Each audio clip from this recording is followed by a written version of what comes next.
So the last poem I'm going to be talking to you today about is in the Romantic era, like I said before, but it's called The Meditation in Time of War by William Butler Yeats. And it's a very short poem, only 5 lines, and it goes. And so the claim that I'm making is that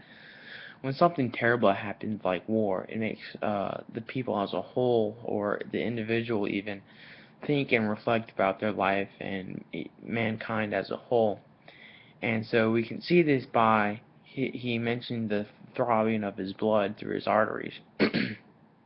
and so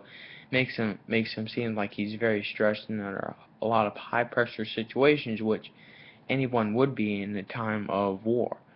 And so he also goes on and he tells about how he sits um, under the available wind-broken tree, which probably is kind of disfigured through the kind of the scars and kind of the battles of the war, and also goes on and talks about the old stone the old stone that is available, and so that was probably the only thing he had, and so it kind of shows us how war kind of takes away a lot of not necessities, but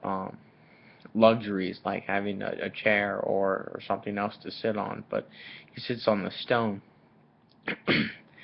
And so he's thinking about in the last line he thinks about how the fantasies of mankind and how everything can be perfect and be better. So obviously this is a very difficult time because this is probably referencing to World War One, which happened during the Romantic era. And so he's probably thinking about what it would be like if there wasn't any war and there wasn't the